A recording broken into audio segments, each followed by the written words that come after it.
Pessoal, bom dia.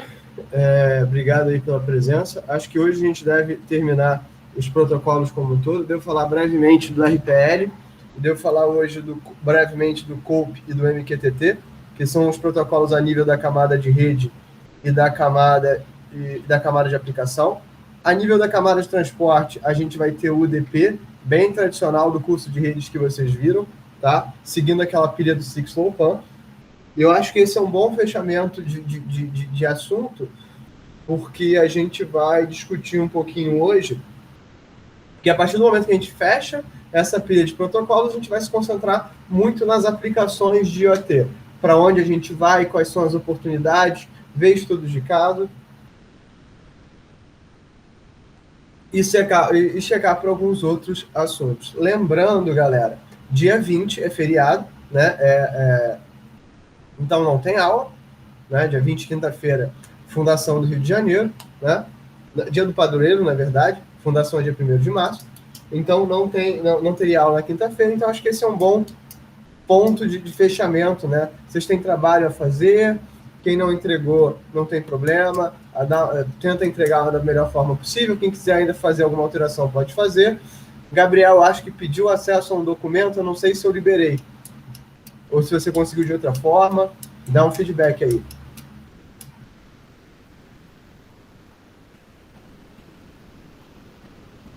Vocês estão por aí? Eu caí? Alguém dá um feedback aqui no chat? Não, vocês estão por aqui. Tá. Então, vamos lá. Então, lembrando que o RPL, ele vem, né, da mesma forma que a pilha TCP/IP, ela é definida pelos protocolos da camada de transporte e de redes, né? E isso mesmo nas pilhas teóricas, né, nas pilhas do livro, né? Lembrando, por que o livro faz essa divisão em 5 camadas? Porque é mais didático. O livro não está buscando essa divisão em 5 camadas porque ela é a melhor academicamente falando, porque é o que é usado na prática, mas porque para explicar esses conceitos com pilha de protocolo, independência de protocolo, né? Tipo assim, principalmente para o aluno de graduação, isso é mais adequado. E vocês que estão pensando, né, tipo assim, em seguir a carreira acadêmica, lembrando, a carreira acadêmica ela tem 3 pilares fundamentais: o ensino, a pesquisa e... Não, Gabriel, outro Gabriel, Sapienza. Tá? Tem 3 princípios fundamentais: o ensino, a pesquisa e a extensão. E quando vocês olharem para um tema de pesquisa, assim, a pesquisa, ela salienta o ensino, né? Então, você é um pesquisador, um professor melhor, porque você, a nível universitário, porque você pesquisa, ou seja, você está no que a gente chama na ponta do conhecimento, na ponta da lança, né? Então, assim, quanto mais você pesquisa, mais rica pode ser a sua aula. Eu não estou dizendo que a sua aula é melhor, eu não estou dizendo que a sua aula é mais didática. Isso aí, esse juízo de valor, ele não me compete, talvez vai competir a vocês quanto alunos e pessoas que estão recebendo esse conhecimento. Né? E só vocês podem dizer o que é bom para vocês ou não, né? Não é nosso papel quanto docente. Que mais? O próprio ensino em si, né, que é esse papel de transmitir esse conhecimento. E lembra, o professor universitário, ele não é a mesma coisa que o professor de ensino fundamental e do ensino médio. Né? Enquanto o professor fundamental do ensino médio, ele guia baseado no conteúdo e nos valores dele, o professor do ensino superior, ele tem muito um trabalho de guiar pela experiência, né? Ou seja, na verdade, você tem que ter um corpo docente diverso para que vocês sejam submetidas a várias experiências profissionais antes, né, de vocês seguirem a carreira acadêmica ou a carreira profissional de vocês, seja lá qual for, né?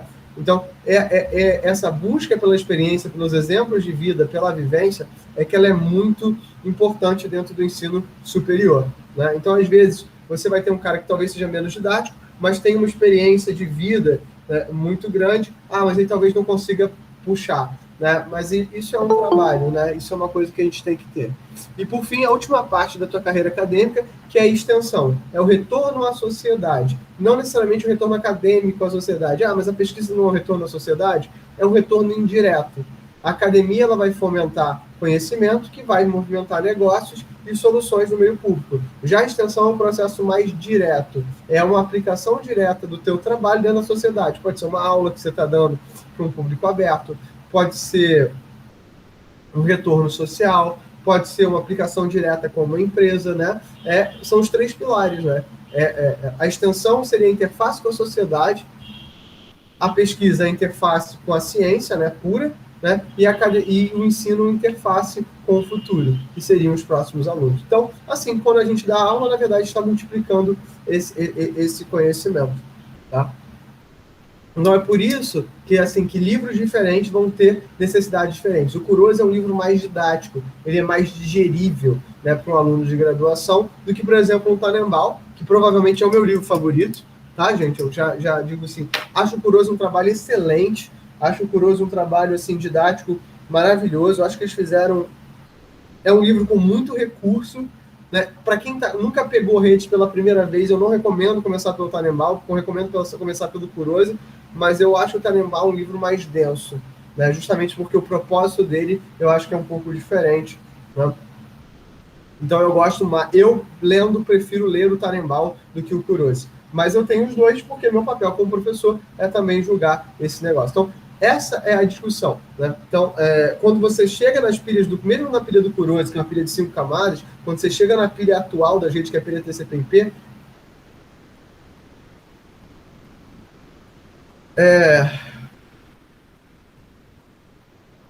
na pilha TCP/IP, né, você nota que a pilha chama TCP/IP porque dois são os protocolos centrais, que é o TCP da camada de transporte e o IP da camada de rede. Não são os únicos que são utilizados, nem são os mais importantes. Mas se você parar para pensar, o IP é o único protocolo que ele é imutável. Até na camada de transporte você pode usar o UDP, né? Mas o IP é um protocolo que ele é imutável.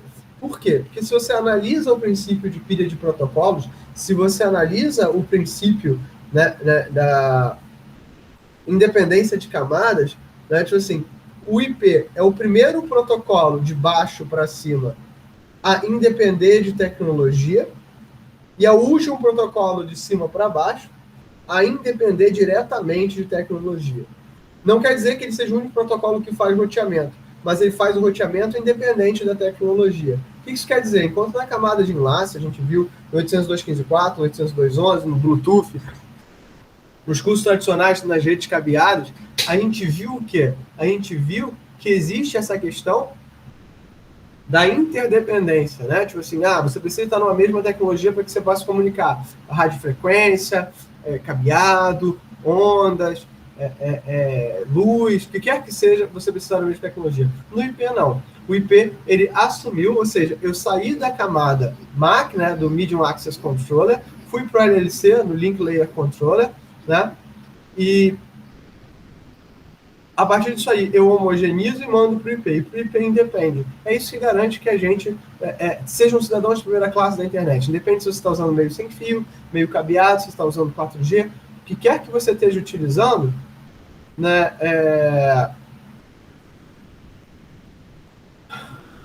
é muito importante que vocês tenham essa...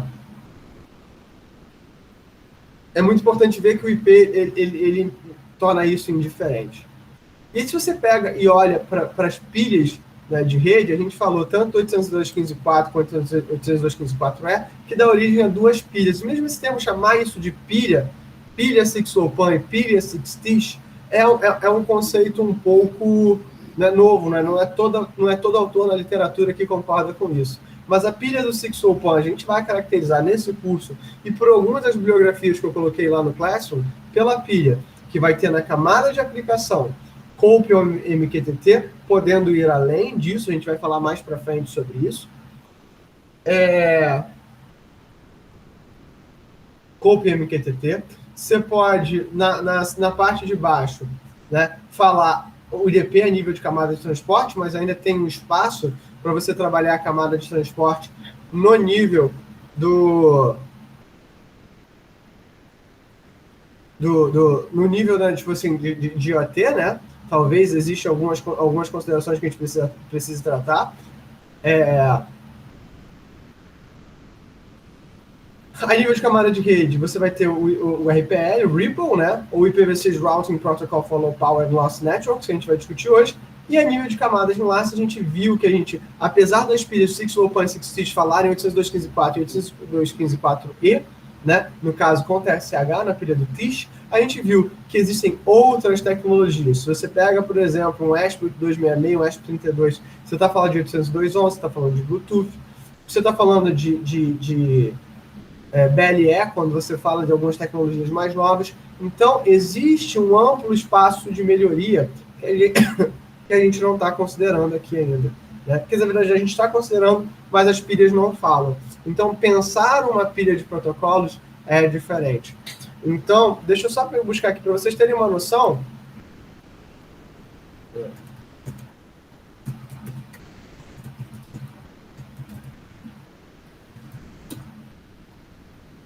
Tem uma pilha de protocolos que eu gosto bastante.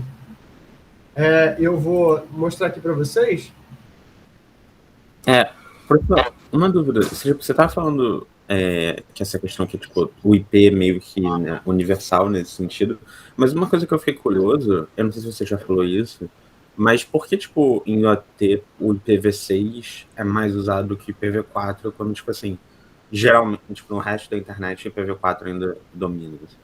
Não, mas, Rodrigo, essa é a grande mentira. A internet já é IPv6. Ela só é IPv4 nas pontas. O que acontece? E a sua pergunta é excelente, né? E é uma coisa que às vezes a gente discute pouco dentro dos cursos de redes tradicionais, que, assim, durante a década passada a gente passou por uma grande mudança, né? Que era no core da rede, né? A gente sair do IPv4 e passar para o IPv6. O que aconteceu? Não sei se estão todos familiarizados com o conceito do esgotamento do IPv4. Estão familiarizados? Sabem o que é? Joga aqui no chat, por favor. Então, assim, o que é o esgotamento do IPv4? Endereços IPs, eles são vendidos, tá? Eles eram vendidos inicialmente por classe, né? Lembrando, no IPv4, né? Como é que você define a classe de um IP? Né? Você define pelos bits iniciais do primeiro octeto. Se o conceito é 00, né? Tipo assim, é um classe A. Se ele é um 0, é um classe B. Se é um 1, é um classe C. E assim por diante até o classe E. Tá? Tanto que a UFRJ é um 46164, a gente é uma classe B. Né? E tipo, isso quer dizer o seguinte, o quão tradicional a gente é quanto universidade. É por isso que eu acho que a gente sempre tem que manter o orgulho. Né? A UFRJ é uma universidade muito tradicional, é uma universidade que fez muita diferença. E continua fazendo, tá? Pelo amor de Deus, não me entendam mal. Eu sou completamente apaixonado por essa universidade. Só que isso é vendido, né, galera? Assim, você tem órgãos como o ICANN, você tem órgãos, né, como o LACNIC, como a Embratel, que vendem esses endereços IPs, né? Então, isso é vendido, isso é alugado. Então, alguns órgãos têm esses aluguéis, isso esgota, né? A internet, o IPv4 dá pra gente 4 bilhões de endereços. Então, na verdade, o que acontece é que isso esgotou. A internet comercial cresceu muito, tanto que o que a gente faz hoje, a gente não tem um endereço IP real nas nossas máquinas de casa. O que a gente tem é um endereço, né, virtual, provido pela operadora. E o que a operadora faz? Ela acaba, tipo assim, gerenciando esses IPs virtuais. Então, nas pontas para a gente, principalmente dentro das nossas casas, a gente está trabalhando com IPv4. Nos cores das operadoras, elas já trabalham com IPv6 e com redes virtuais. Por quê? Justamente para poder manipular esse grande volume de mensagem. O IPv6 ele é mais maleável, né? E para vocês terem noção, hoje, qual é o órgão do mundo que vocês acham que gasta mais dinheiro com computação?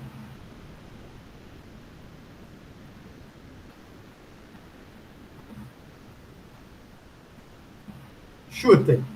Inventem uma resposta. O governo da China? É o Departamento de Defesa norte-americano. Eles são hoje o órgão que mais gasta dinheiro com telecom. Tá? Departamento de Defesa norte-americano. Tanto que tudo que o Departamento de Defesa norte-americano eles declaram como requisito dos editais deles, né, acaba virando padrão dos equipamentos. Então, em 2007 ou 2009, uma coisa assim, o DOD ele declarou a seguinte coisa: olha, a partir de agora a gente só vai licitar equipamentos que estejam prontos para IPv6. E a partir desse momento, todos os equipamentos viraram prontos para IPv6. Né? O IPv6 já vinha sendo alardeado há muito tempo, né? Já vinha sendo falado, mas até aquele momento ninguém estava, tipo assim, trabalhando com isso fortemente, até esse momento que a galera do Dodge fez essa parada, e assim, foi muito legal. Né? Tipo assim, então, hoje, o nosso núcleo da rede já é IPv6, demorou, tá, gente? De 2010 para frente, as operadoras aqui no Brasil demoraram muito para adotar, mas aí você teve esse boom gigante, as operadoras foram adotando. Se eu não me engano, hoje, a Claro, a Vivo, todas elas, o core delas já é IPv6. Mas as pontas, para o usuário final, muda pouco, porque se você pega, por exemplo, a rede do UFRJ, é muito raro de você estar com uma máquina precisando de um IP real, né? Então, assim, na verdade, hoje, o que a gente trabalha muito? A gente trabalha muito com a questão de IPs virtuais, né? Ou seja, de redes privadas, né? Muito com a questão de NAT, né? Network Address Translator, muito a questão dos nomes, né? Para você encontrar, né? Dentro de uma determinada operadora, dentro de uma determinada rede. E essas coisas é que dão o tom das coisas que a gente faz. Então a gente acabou que as pontas continuam sendo IPv4, porque na prática para as pontas não faz diferença, mas o núcleo, onde você tem a parte grande do tráfego, operadores como Embratel, aí migraram para o IPv6. Já quando você fala, por exemplo, em IoT, a tendência é que tenha tantos dispositivos de IoT em todas as redes, que, na verdade, mesmo os endereços IPv4 talvez não fossem suficientes para a quantidade massiva. E como, na verdade, assim, o que a gente chama de IoT doméstico, eu vou trazer até um rapaz que é professor da Universidade do Federal do Rio Grande do Norte, ele foi meu aluno, um cara brilhante, né? Um cara, assim, eu ia dizer supimpa, né? Mas supimpa é a coisa mais tiozão que eu podia dizer, né? É um cara, assim, fantástico, né? Assim, E ele fez o mestrado dele comigo, né, em segurança para IoT. Inclusive, a gente vai trazer essa discussão de segurança no próximo mês. Eu nem sei quando termina as aulas, tá, gente? Então, eu tô só falando para vocês das coisas que eu quero mostrar. Então, assim, eu tô só falando, assim, mas, Thales, termina para graduação ou termina para o mestrado? Porque essa é uma discussão bastante importante, né? Eu acho que é da graduação, acho que o mestrado termina antes, entendeu? Porque são não, mas, gente, assim, se vocês já se importarem, eu vou falando. E assim, vou conversando, não tem problema, não. Isso aí acho que ninguém vai ficar chateado. E aí, pro mestrado, a gente vê como dá nota, não tem problema, não. Tem que conversar com o GHT. Eita, me esqueci de uma coisa importante. Deixa eu só me anotar aqui.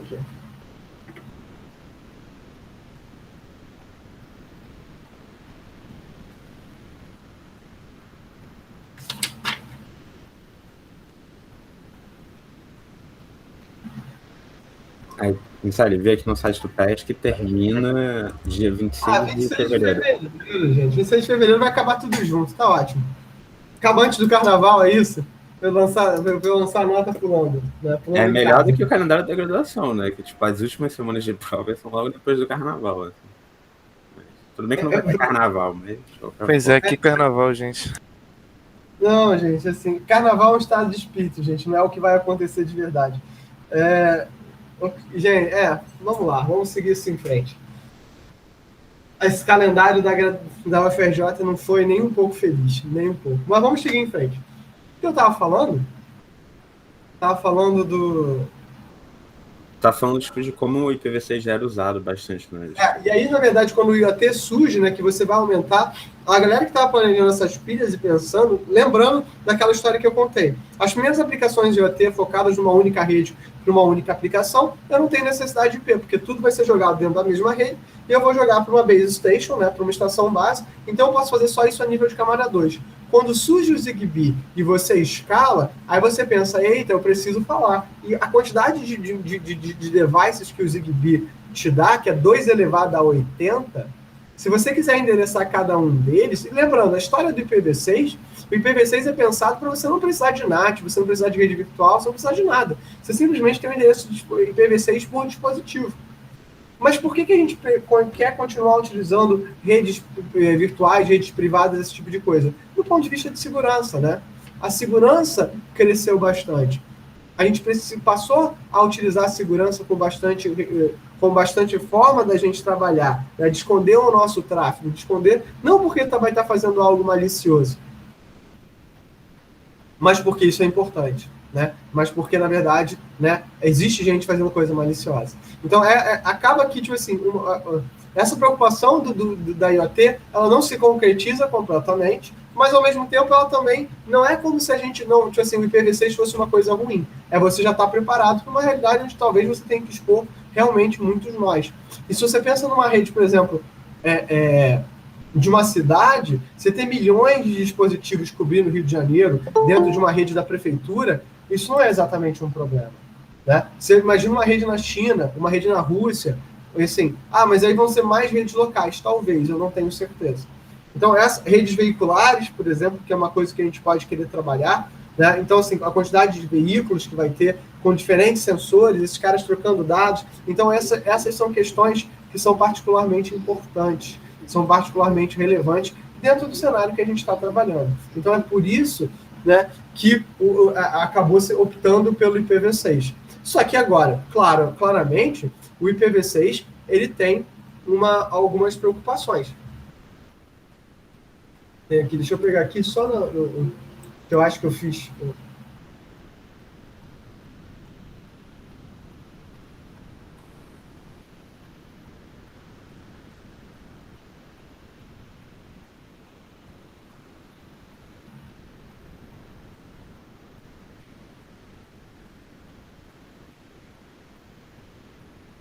Que são umas adaptações que eu falei para vocês no começo das aulas, né? Lá quando eu falei sobre a pilha do SixOpan que a gente ia cobrir. Quais são essas adaptações, né? Eu falei para vocês sobre essa estrutura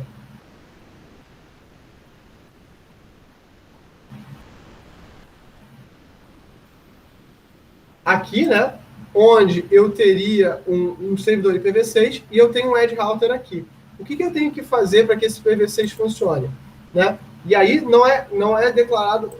Lembrando, o IPv6 ele é o LowPan, ou seja, o que a gente vai chamar de Ripple, o protocolo de roteamento, mas ele também é a fragmentação e a compressão de cabeçalhos. O que acontece? Eu tenho um datagrama IPv6, o que eu tenho que fazer é usar essa mensagem aqui, né? Que é o IETF-RAW. O IETF-RAW que é Routing Over Low Power Loss Network, é um framework grande, onde ele vai padronizar o algoritmo de roteamento, que é esse RPL, Ripple, que a gente vai falar hoje, mas ele também é o cara que vai redefinir a estrutura de roteamento. O que essa estrutura de roteamento faz? Lembra quando a gente tinha em CIDR, Common Gateway Interface, ou seja, que você tinha uma interface comum de endereçamento e você ia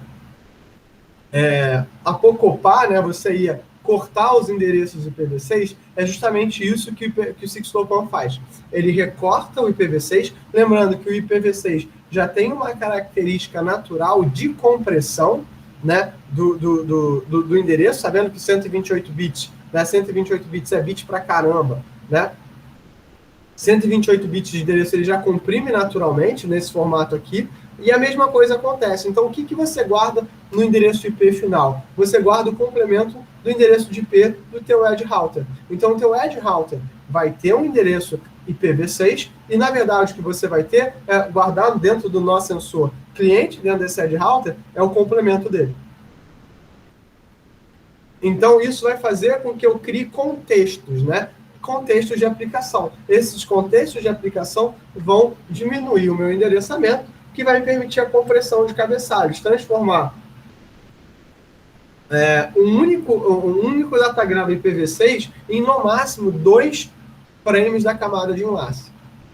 Então, isso diminui o custo, né, isso mantém a compatibilidade com os outros sistemas IPs tradicionais, diminui o custo de energia de envio dessas mensagens e diminui o custo protocolar. Tá? Então, o que acontece é que a partir de agora eu consigo trabalhar, só que eu tenho que ter esse Edge Router. Né? Esse Edge Router, então, o LowPan aqui, ele passa a ser o quê? Uma camada de adaptação.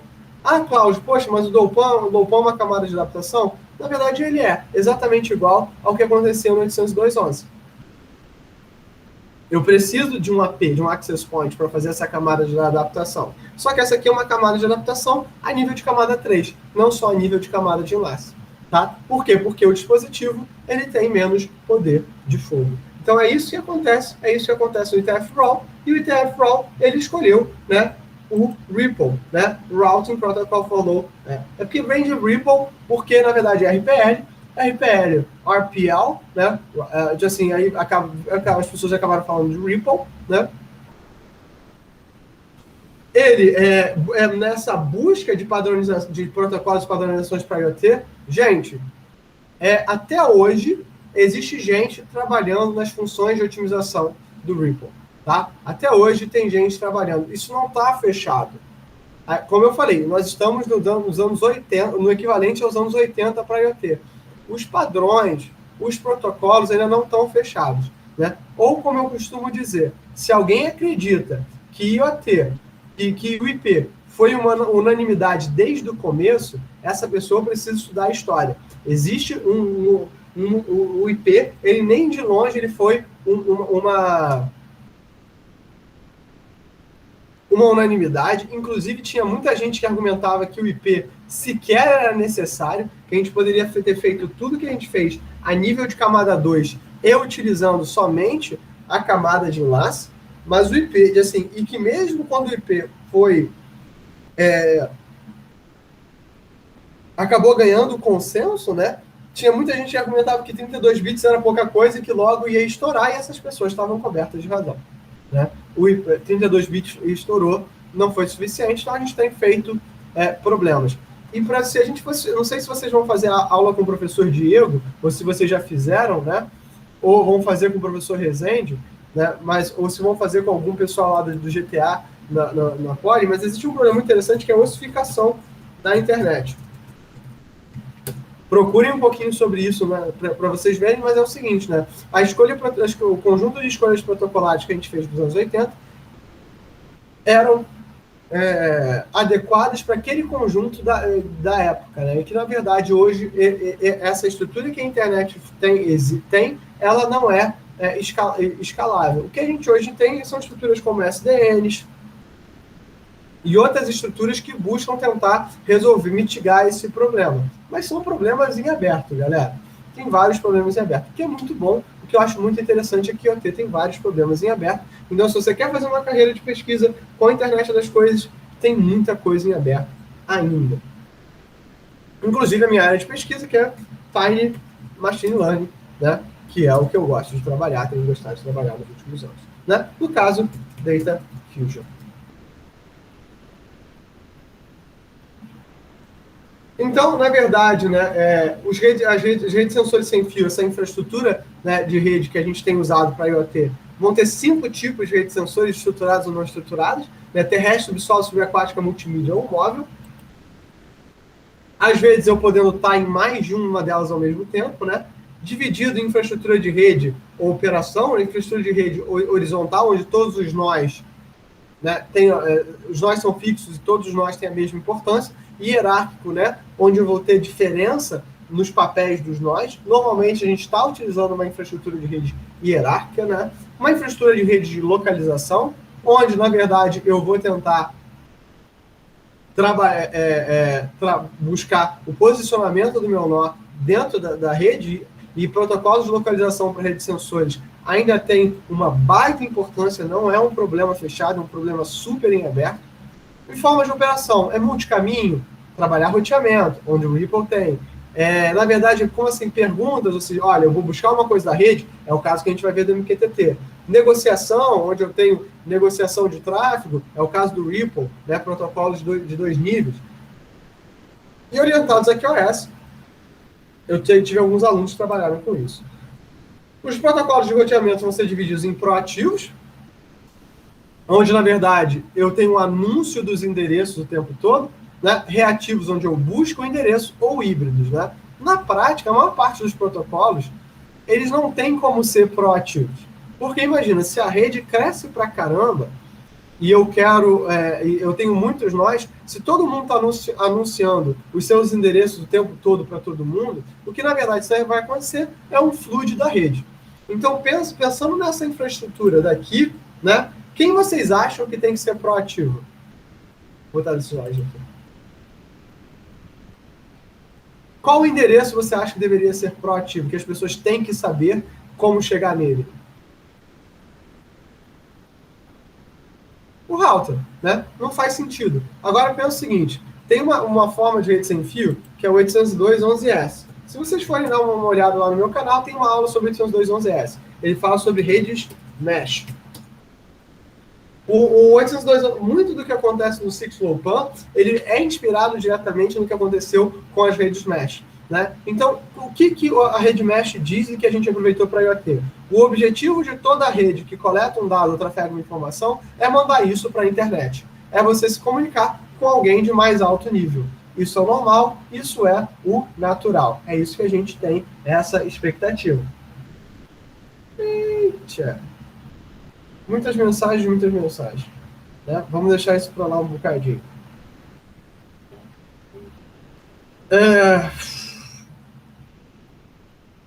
Então, se essa era a nossa expectativa, se é isso que a gente ia fazer, né? Então, na verdade, o que a gente está querendo fazer a partir de agora é justamente isso, né? Justamente tentar jogar esse elemento para fora, né? Tentar jogar esse elemento, né? Esse dado para fora da rede. Então, o cara que vai fazer esse papel de saída da rede, que é o Edge Router, pela nossa própria estrutura aqui de comunicação, é o cara que eu tenho que conhecer, o endereço. Eu tenho que saber chegar nele. Agora, se eu quero trocar dado para alguém que está dentro da rede, cara, não tem como eu gastar todo o meu endereço sendo proativo. Eu tenho que... Deixa eu até mudar aqui, porque proativo está errado. Não.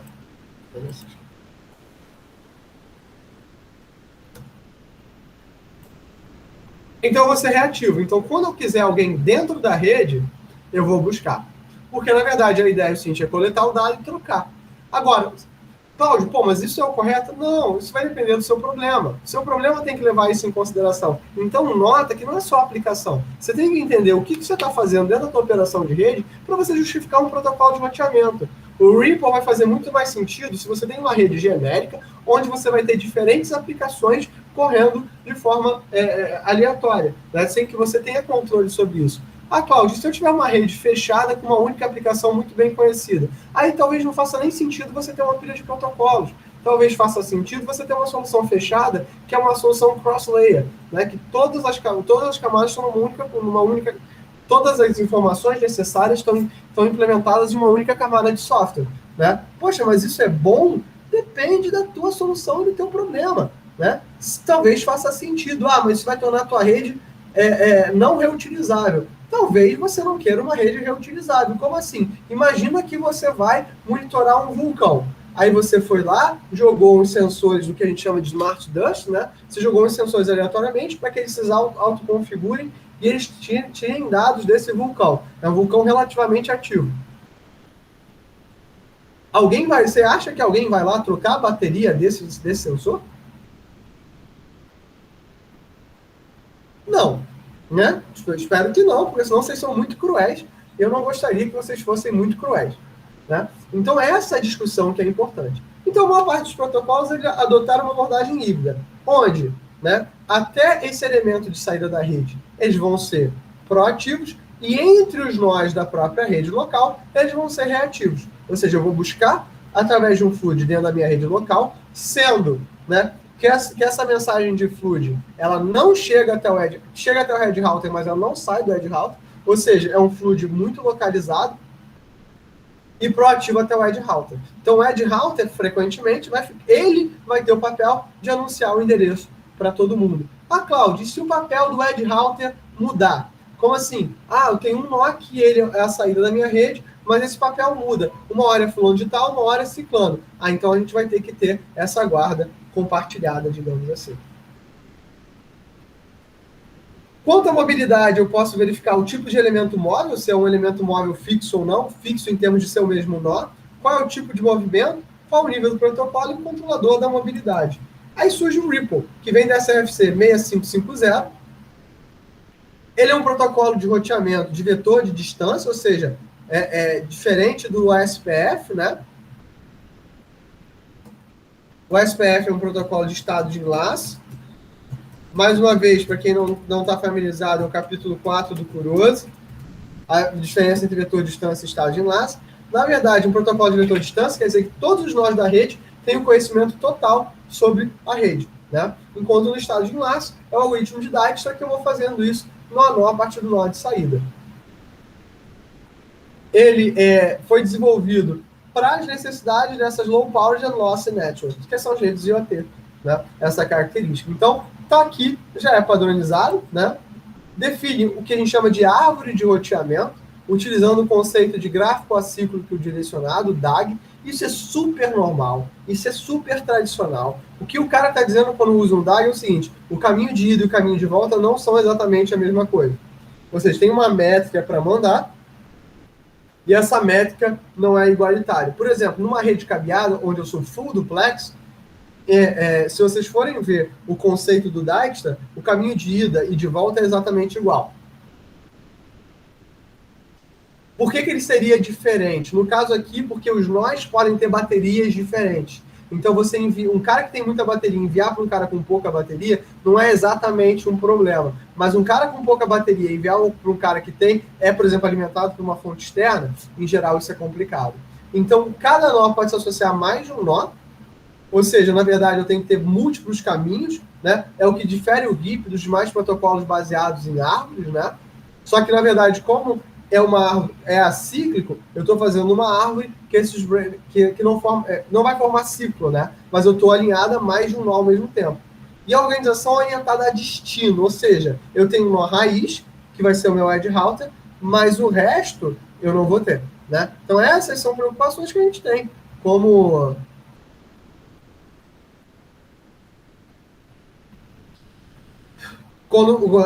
desenhadores de protocolo, né? A essa estrutura a gente vai dar o nome de DODAG, que é o Destination Oriented Directed Acyclic Graph. E essa rede pode ser formada por um ou mais DODAGs, e esses um ou mais DODAGs é que vão formar o que a gente chama de instância RPL. Eu selecionei para vocês, com base na bibliografia do curso, um mini curso do SBRC, se não me engano, 2016, onde ele tem uma explicação muito bonitinha sobre isso, né? Muito bacaninha sobre isso. Só que essa estrutura não é barata. Olha só essa pilha que eu vou colocar aqui para vocês. Essa é uma pilha que foi escrita pela Telecom Britânia. É uma pilha, né? É uma pilha completa do 6LoWPAN, escrita para o Arduino Uno, usando o XB Series, né? Então, essa é a infraestrutura. Eu tenho essa Pico, essa IPv6, eu tenho algumas pilhas um pouco maiores para, né, lidar, né, com Arduinos um pouco maiores, né? Por exemplo, essa pilha aqui, que é PV6, ela usa o Arduino Mega, que tem mais memória. Então, essa aqui é uma pilha interessante também.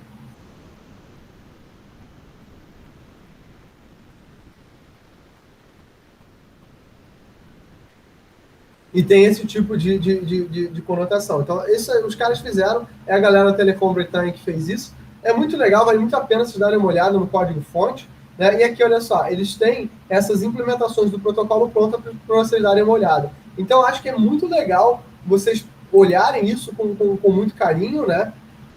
Brincarem um pouquinho com esse tipo de pilha, né? Não tem um simulador, mas vocês podem ter alguns simuladores de rede, né, que vão poder utilizar esses elementos aqui dentro do Arduino de vocês. Então, aqui eles têm o PV6, eles têm o uso do XB, né, lidando aqui com a camada de enlace, eles têm uma criação de clock para fazer sincronização, né, eles têm o RIME é um protocolo de endereçamento, também é um protocolo de roteamento diferenciado, né, então tudo isso aqui baseado no Contic, que é um sistema operacional que a gente usa para sensores com mais a nível de pesquisa, né? Que é o cara que, hoje em dia, ele é o Contic OS, o Contic NG, né? Que é um cara que eu uso pra caramba também, e é o que, na verdade, eu uso o tempo todo. Cara, é muito legal, assim, é uma parada bem feita, né? É porque, na verdade, tipo assim, se a gente for parar para pensar, o Arduino, o Wiring, ele é um protocolo orientado a objetos, né? você consegue fazer orientação a objetos dentro do Arduino. Que fazer orientação a objetos com 2K tem um... Como é que eu vou dizer isso? Exige uma certa energia espiritual, né? Exige até um desapego das emoções humanas. Então, assim, digamos assim, cara, eu trabalhei durante muitos anos com 2K de RAM, 4K de RAM. Então, eu vou dizer para vocês o seguinte. Puxa vida. Assim, é muita energia, tá? Muita energia. Então, essas instâncias aqui, elas são implementadas, tanto que, assim, esse é um protocolo caro, tá? Tanto que aqui na pilha do Pico IPv6, ele não tem implementação completa, olha só. Ele tem uma simplificação do RPL, tá? Missali, é caro em que sentido? Assim? É caro do tipo de tem um custo de memória. Sim, mas assim, leva em consideração, tem um custo de memória para quem tem 2K de RAM. Né? Assim, a gente já passou de 2K de RAM há um tempo. Né? O que eu brinco com vocês é o seguinte, tem esse cara aqui que eu quero comprar.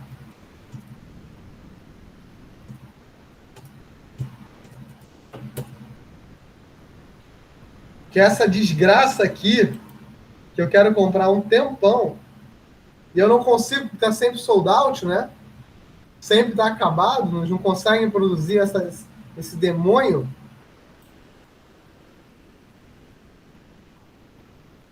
Esse cara aqui, ele tem 1 mega de memória. 1 mega de memória, gente, é um processador de 32 bits. Né? Ele usa um Cortex M4, um processador focado para aprendizado de máquina. Eu quero comprar essa desgraça já faz um tempo. Eu não consigo, e nem não consigo porque eu estou sem dinheiro, eu não consigo porque não vende. Entendeu? Então, essas são coisas que às vezes são chatas. Né? O que acontece? A gente acaba caindo para quem? Raspberry Pi Python. Também dá para fazer umas coisas legais. E como é que funciona essa instância? Né? O RPL tem que fazer autoconfiguração, ou seja, a própria rede vai se configurar.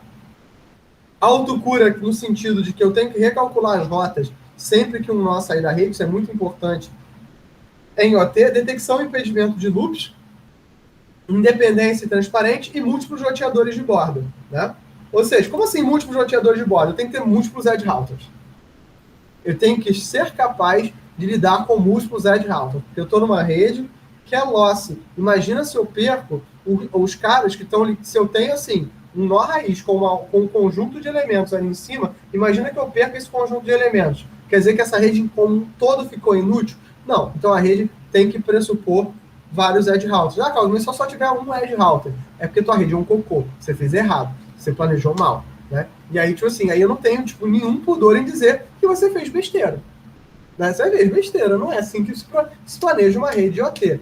E aí que eu falo para vocês que a galera trabalha IoT de uma forma como se trabalhasse IoT como se fosse exatamente igual à engenharia de software tradicional, como se fosse exatamente igual às redes de computadores tradicionais.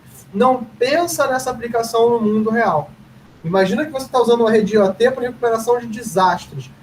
Poxa vida, é um negócio complicado? É um negócio complicado. Agora, galera, é difícil, né, cara? É bem difícil. A gente tem que trabalhar com esse tipo de pensamento. Assim, não pode, assim, quando você vai para o IoT doméstico, o IoT doméstico ele é perigosamente parecido com o que a gente tem nas redes tradicionais. Então a gente acaba sendo enganado de que é a mesma coisa. Mas em cenários mais extensos, em cenários mais duros, não é a mesma coisa. Não é. E essa é a consideração dura que eu faço para vocês. Não é a mesma coisa. Tá? Essas são coisas que vocês têm que ter na cabecinha de vocês. Não é a mesma coisa. Sério, só para lembrar, o RPL ele é estado em laço ou distância vetor? Vetor distância. Então usamos em português e inglês aí quando eu confundo. Não, relaxa, cara. As traduções são isso, são só traduções, ninguém garante. Né? Tipo assim, eu estou só usando a tradução do livro do Kurosi. Né? Vetor de distância também, tipo assim, é um nome muito negócio que é uma matriz de distâncias. Né? Então, tipo, relaxa, deixa quieto e vamos seguir o nosso barco aqui. Né? Porque senão essas traduções são só traduções. Eu vou ter no RPL 3 tipos de nós. Os nós hosts, né? Ou seja, que são os caras que coletam dados e transferem, os roteadores, né? Os caras que vão trabalhar, e os edge routers, os roteadores de borda. Então, nota o seguinte, que o RPL diz, você não tem uma obrigação natural dentro do curso, da rede, de um elemento físico assumir um papel lógico. O cara pode ter mais de um papel lógico dentro da rede, e isso é completamente factível, desde que o quê? Desde que você tenha acesso a esses recursos. Naturalmente, é muito mais fácil implementar esses papéis de forma separada. Por quê? Porque o código fica mais enxuto. Né? Fazer isso é útil, tem utilidade. Então, olha só, qual é a grande questão aqui? É o ponto onde as pessoas trabalham, a função objetivo. O RPL não define uma métrica ou restrição.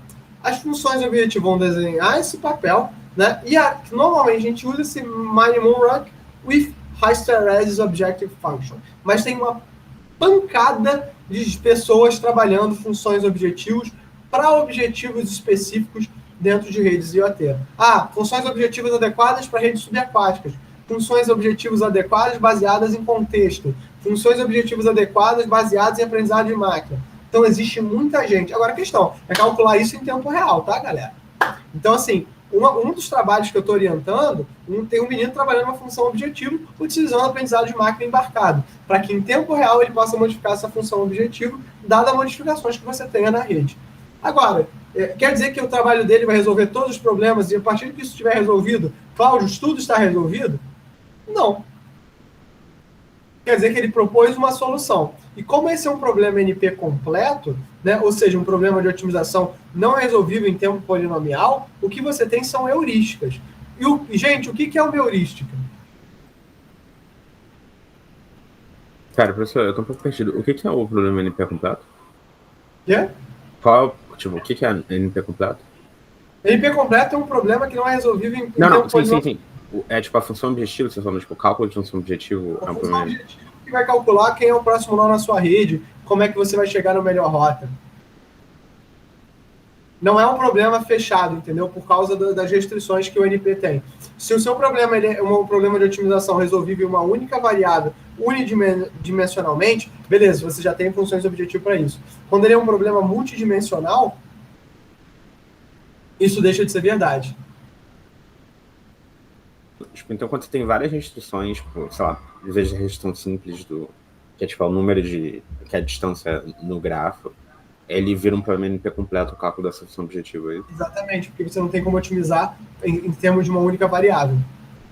Em geral, se você acha uma minimização, é porque, na verdade, esse problema não era um problema de multidimensional, ele é um problema unidimensional disfarçado. O Rodrigo deu aqui uma boa resposta. A heurística é um algoritmo que você não encontra a melhor solução, mas encontra uma solução em tempo computacional aceitável, uma solução adequada, né? Ou seja, é um chute bem intencionado, né?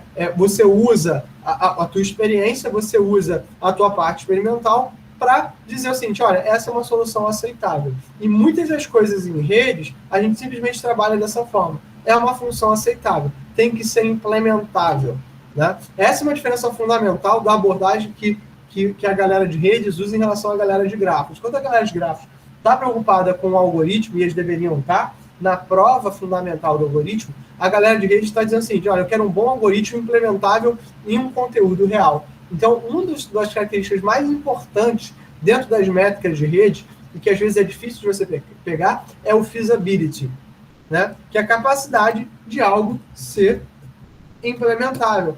Mas se não é implementável hoje, pode ser implementado daqui a 20 anos. Provavelmente. A maior parte das questões de redes de computadores começam com problemas de grafo. Mas aí muda o fórum, entendeu? E esse feeling, vocês como pesquisadores vão ter que ter. Qual é o fórum para discutir o meu problema? Se a questão do feasibility não é algo que eu estou me preocupando, eu não tenho uma necessidade tão grande de discutir isso no fórum de redes. Eu posso usar redes como o fórum para discutir um problema de grafos, um problema de multi-otimização, né? Na verdade, é muito difícil você falar algoritmos galácticos dentro, por exemplo, de um simpósio de rede, Rodrigo, realmente por causa dessa questão. né? Existem fóruns adequados só para essa discussão. E esse que é o ponto central da ciência. Às vezes, o seu trabalho ele não é ruim. Na verdade, você não consegue demonstrar o valor dele dentro de um determinado fórum que não está preocupado com as questões específicas que você está preocupado. E aí é que vai vir. E, cara, no começo da tua carreira como cientista, isso é muito difícil. Ninguém fala isso, né? Eu, particularmente, assim, acaba que isso é uma pagelança. E eu odeio pagelança, tá, gente? Assim, sem nenhum prejuízo. Acho que até que esse termo é um termo muito ruim, mas essa troca de tradição oral, né? O teu orientador publica numa série de lugares, você publica na mesma série de lugares do teu orientador e a tua vida segue. Cara, eu odeio isso. Eu odeio isso, acho péssimo. Mas a gente tem trabalhado assim, com essa ideia dessa forma já há bastante tempo, né? Então a gente tem essa troca, a gente tem essa discussão. Então essas são coisas que a gente precisa estar sempre analisando, sempre verificando, sempre pensando como é que vai ser, como é que isso é pensado, né? Então são questões, cara, que são muito complicadas. Mas a gente acaba tendo que buscar. Então, às vezes, se você está buscando uma coisa que é feasible, é mais fácil uma conferência de rede, né? Então, é o que eu digo. Pensa o seguinte, você tem aqui um mesmo problema, a função objetivo, que você usou aprendizado de máquina e modificou. Do ponto de vista de grafos, não tem uma contribuição. Porque, na verdade, o problema de grafo se manteve constante, o que você está mudando é a função só objetivo.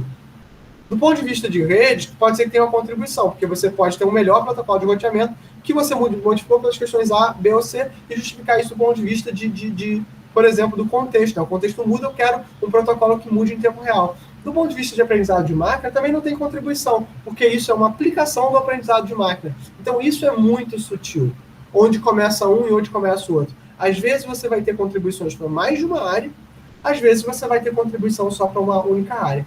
E aí o que você também tem que aceitar, às vezes, é que às vezes você não tem uma contribuição científica.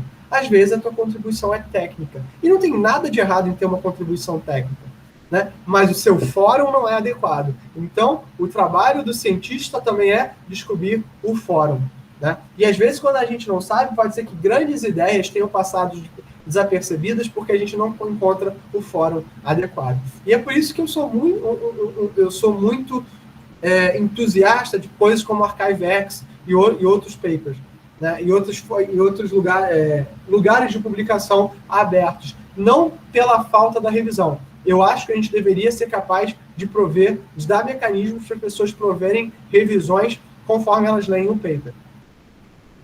Mas, ao mesmo tempo, eu acho que, né, a gente não deveria impedir de certos trabalhos aparecerem para o mundo real simplesmente porque a gente não encontrou o fórum adequado.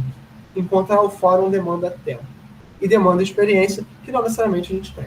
Tá? Mas essa função objetivo é um trabalho, né, em aberto.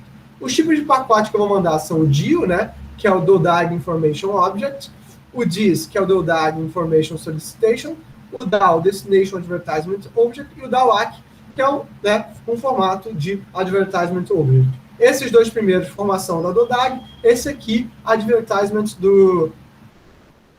da rota, né?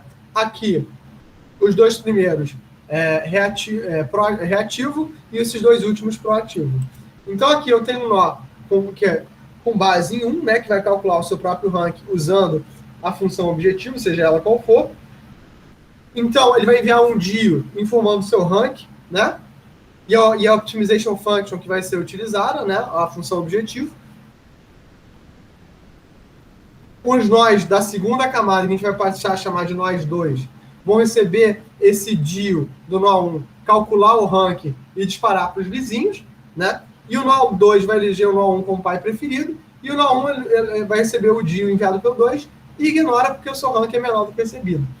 Ou seja, né, ele calcula o ranking e propaga, né? Na verdade, isso é uma confirmação de que você é um pai, né? É uma confirmação de que o seu ranking é menor. Pode ser que o cara receba o teu ranking e diga, não, amigão, meu ranking é maior. Se o meu ranking é menor, se o ranking é menor do que o meu, eu ignoro. Então, essa é uma confirmação, ou seja, esse é o momento de adaptação. Pode ser que, dada alguma questão da função objetivo, como isso é feito periodicamente, esse é o processo de autocura. Porque pode ser que eu mude o meu ranking no meio do caminho e eu tenha que mudar essa estrutura do meu DODAG. Então, esse processo de envio dos DIOs continua até que todos os nós da rede tenham recebido e enviado seus ranks. Ao término, todos já escolheram seus nós pais preferidos, ou seja, eu não tenho a visão completa da rede, eu tenho a visão, quer dizer, eu tenho a visão completa da rede, mas eu não tenho eu só vou mandar para o meu pai, né? Por isso que ele é uma DODAG. E é possível que cada nó armazene informações demais para poder trocar de pai caso seja necessário, justamente. E novas mensagens DIO são enviadas periodicamente, ou seja, em um protocolo que tem que ser síncrono. Lembrando, problemas de sincronização são problemas em aberto na literatura. Não tem o que fazer. É extremamente importante sincronizar, porque até para o trickle time poder existir, para o beacon poder existir, ou seja, sincronizar é um must, é uma coisa que não tem para onde a gente correr. Tem que fazer. Agora, tem que fazer quer dizer que é fácil? É claro que não. Mas não quer dizer que não tem que fazer, né? Pelo amor de Deus. Uma vez que eu já sei quem é o Edge Router, eu vou mandar uma mensagem DAO, que é enviado no array, pelos nós para o nó raiz, né? Esse cara permite encontrar quem é esse DAO e eu recebo um DAO-ACK para ser solicitado. Então, o nó ingressante na rede envia um DIO solicitando um DIO de mais nós, ou seja, o tempo todo eu estou simplesmente trocando essas mensagens. Isso é periódico. Mas uma vez feita a formação da rede, isso dá uma parada. Porque agora, percorrer a rede é log de N, né? Então eu posso buscar sempre o meu próximo nó. Então essas são as facilidades que a gente vai ter.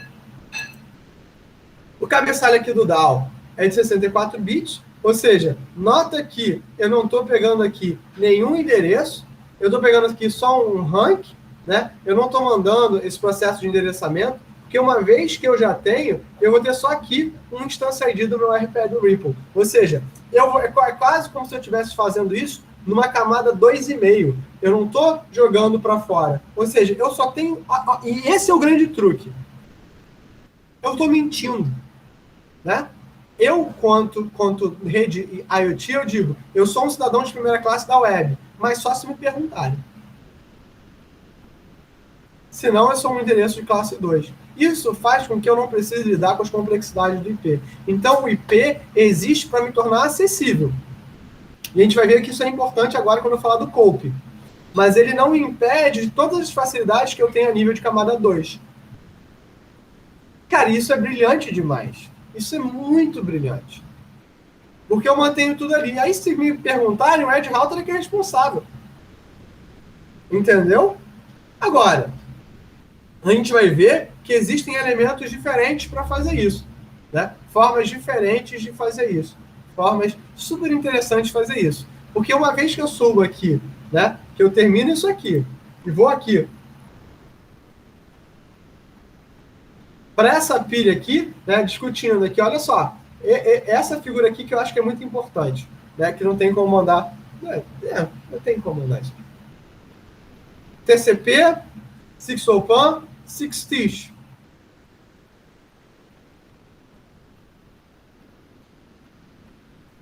Esses elementos aqui existindo.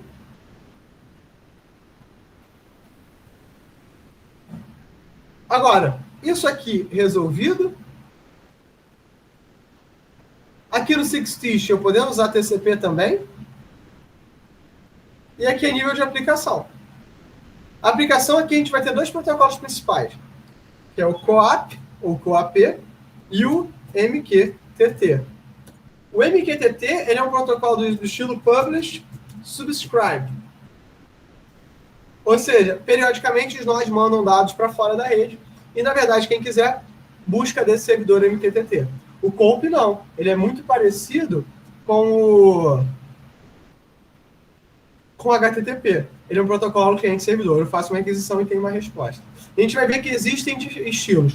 Hoje, se eu tivesse que dizer para vocês qual é o protocolo de camada de aplicação de IoT, obrigado, amor, de IoT mais famoso, é o MQTT. Tá?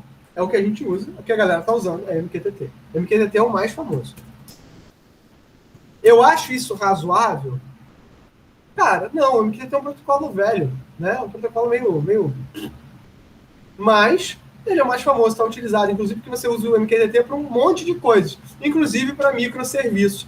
Nota o entendimento disso. Então, o COAP,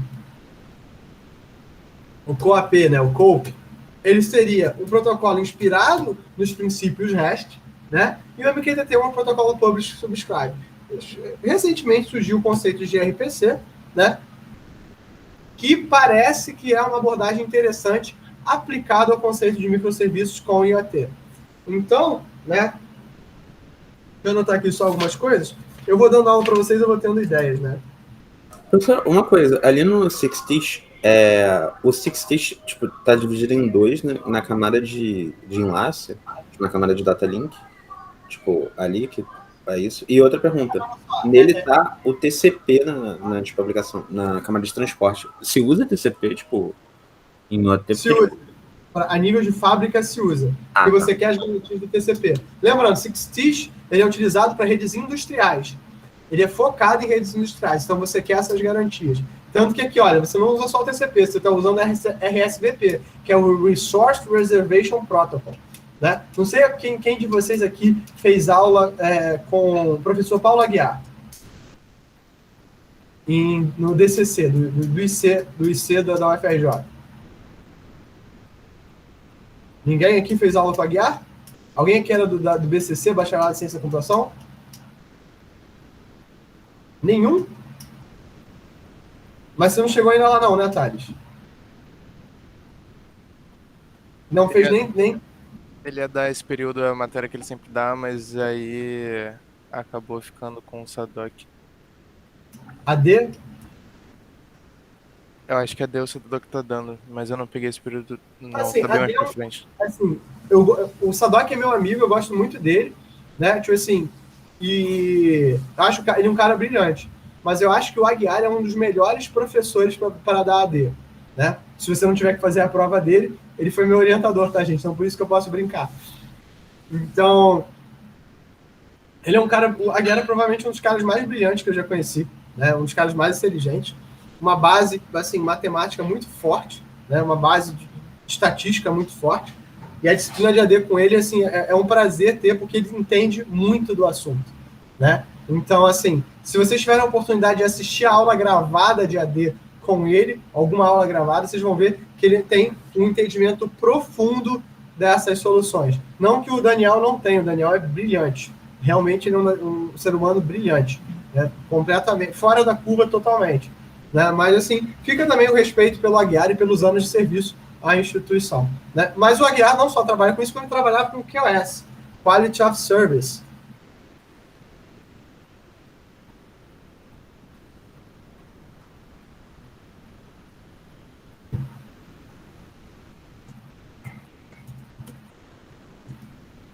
Né? E dentro do Quality of Service, né, essas questões de questão de precedência, o RSVP é um dos protocolos que busca trabalhar com essas questões de int-serve e diff-serve, ou seja, garantia dentro de redes IP. E é justamente isso que a gente quer numa rede Sixtish. Então, na verdade, você vê que a rede Sixtish ela é modificada em relação à rede do SixOpan, a rede SixOpan mais preocupada sem as garantias, uma rede de Best Effort, a rede Sixtish tenta prover esses recursos em tempo real, porque você sabe que dentro de uma rede industrial essa necessidade é muito importante.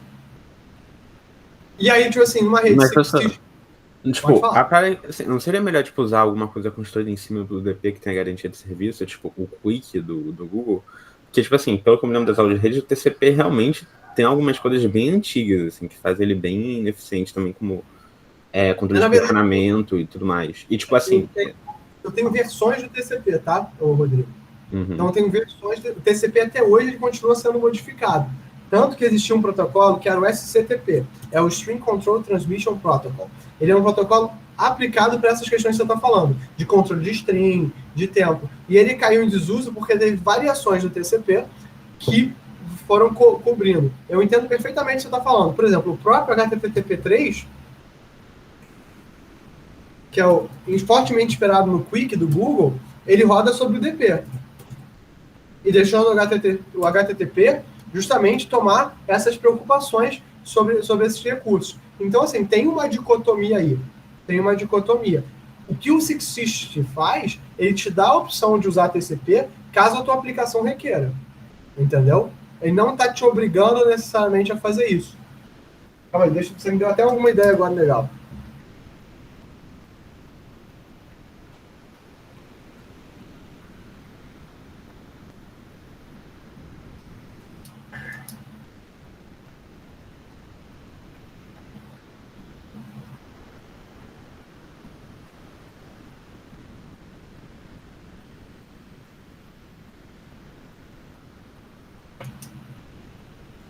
Pronto, né? Fui anotando essas coisas assim, vocês vão dando umas ideias aqui, aí misturo com as coisas que eu já sei, assim, às vezes o tico-teco pega no trampo, é bom anotar antes que eu perca essas ideias. Ideias, inclusive, assim, que podem depois gerar mestrados e doutorados, assim, essas coisas vão acontecendo.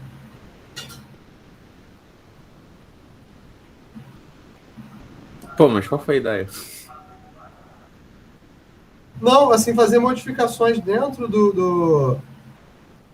desses protocolos para situações específicas, né? Será que eu não consigo adaptar alguma coisa do HTTP3 para modificar o COAP e aí usar o UDP, por exemplo? Será que eu não consigo, na verdade, jogar alguma variação do TCP dentro de um elemento de rede? Essas coisas são legais, dá para fazer.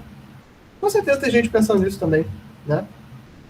Mas a gente vai anotando, assim, conforme vai anotando, né? Algumas coisas se perdem no meio do caminho, outras coisas vão ficando por aqui, né? A gente vai dando nosso jeitinho, né? Um bocadinho, né? Mas tá bom. Tá ruim, mas tá bom. Tá ruim, mas tá bom. Então essas são algumas das questões que a gente tem, assim, forte, né? Dentro do cenário, tá? Deixa eu aqui mostrar, então, passar para vocês, já são 11h20, mostrar para vocês aqui o COAP, rapidamente.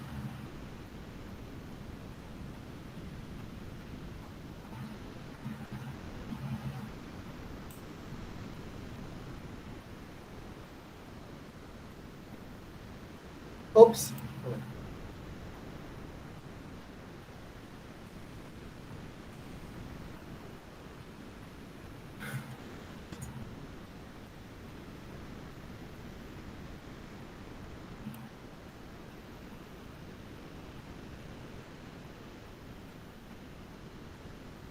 Essa apresentação aqui foi feita pela professora Flávia Delicato, né, para uma turma dela na UF. A Flávia foi minha orientadora, né, então eu pedi a ela a permissão para utilizar. A apresentação muito boa, né, falando sobre o COAP, né. O COAP, ele vem, como eu falei, né, tipo assim, é um protocolo da camada de aplicação, ele muito inspirado no HTTP, mas ele não é um HTTP capado. Tranquilo, Thales. Ele, na verdade, ele é baseado nos princípios REST, ou seja, já pensando realmente nessa questão do microserviço, suportando cache, né? Ou seja, né? Então, na verdade, ele é uma reconstrução desses princípios da web para microcontroladores de 8 bits com memória limitada e baixa potência. Então, na verdade, né, em geral, os recursos da web vão ser gerenciados por servidores, identificados por URIs. Né? Então, a ideia aqui é eu poder identificar um sensor ou a leitura de um sensor por uma URI. Né? É transformar o sensor em um recurso. Né? Sensor as a service. Sensor como um serviço. Né? Essas são questões que vêm sendo trabalhadas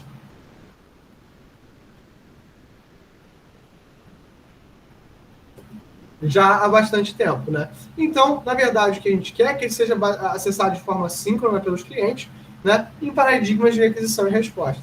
E aí, nota, né? Do ponto de vista, né? De camada de aplicação, quando eu faço um acesso a uma aplicação diretamente pelo endereço IP, eu não quero saber o que eu tenho que fazer no meio do caminho. Todos esses passos de, eu tenho que chegar na rede, isso é responsabilidade da router, deixam de existir. Né? Eles existem a nível das camadas de baixo. A nível da camada de aplicação, isso é independente. Né?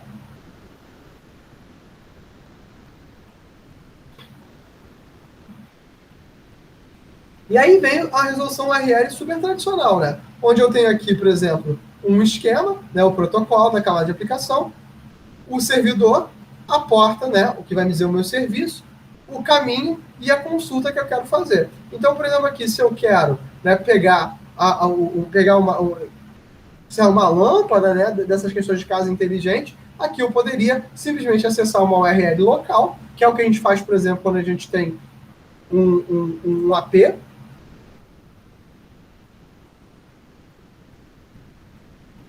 e acessar o recurso dela, né, que é a luz. Então, né, arquitetura COAP, eu poderia ter 2 níveis, ou eu tenho um servidor, isso aqui é o mais tradicional, um servidor HTTP, né, que vai se conectar com o ambiente restrito, e aqui essa figura do proxy CoAP, né, ou do CoAP server, ela é completamente opcional. Normalmente eu vou ter um cara que é um cliente HTTP e um proxy CoAP simultaneamente. Normalmente o meu edge router vai ser o próprio proxy CoAP, tá? Em termos de requisição e resposta.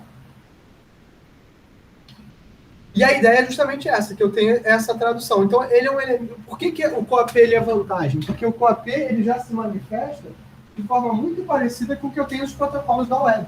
Então, eu já tenho um tradutor tradicional, ou seja, mesmo uma RI que eu uso para identificar um recurso dentro da minha aplicação web, ela pode ser quase que totalmente transportada para identificar um recurso dentro da minha rede de sensores. A troca de elementos é JSON, né? Exatamente como é em todos os outros serviços. Para vocês terem noção, tem um cara que é meu amigo há muitos anos, o professor Thiago França, da Rural, a tese dele de mestrado trabalhava justamente com essa identificação de recursos, né? Onde ele tentava buscar isso em 2010, 2011, uma coisa assim, faz um tempo, né? Identificar qual era o formato mais adequado para você fazer o transporte de recursos, em termos de XML, em termos se era um TXT, se era não ter formato, se era um JSON, quais eram as vantagens e desvantagens, e essa era a busca que a gente tinha, era o trabalho que a gente tinha naquela época.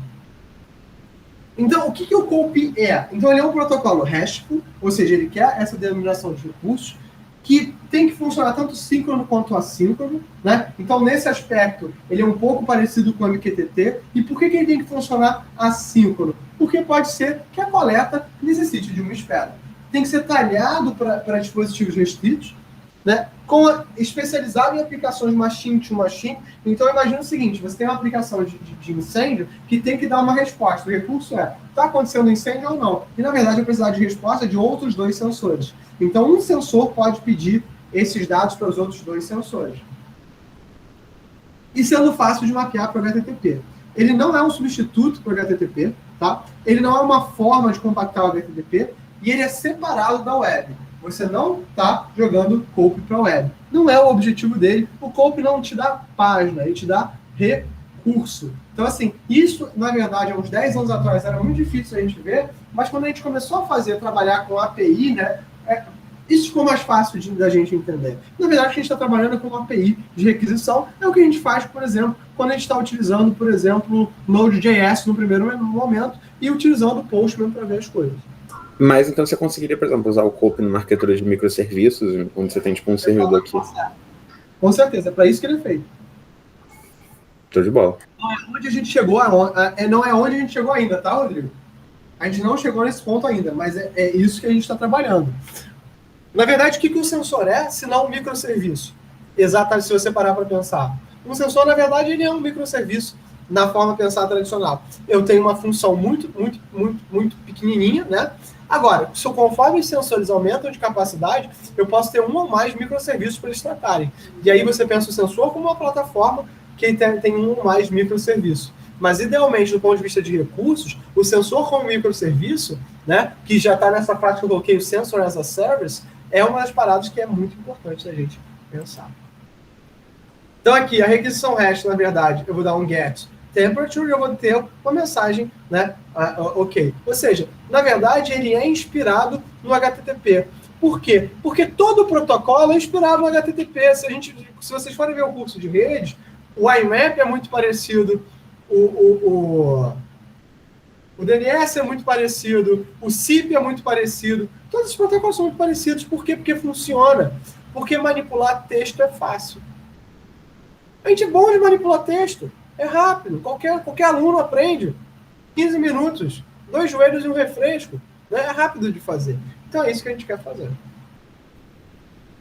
Então, algumas características, né, desse grupo de trabalho, né, é que tinha que ser muito fácil de fazer o parser, né, muito fácil de mapear para o HTTP, porque eu não ia jogar para a web, mas em algum momento alguém vai querer. Tem que ter suporte a essa URI, né? Eu tenho que dar suporte de descoberta de recursos, porque pode entrar um sensor novo na rede.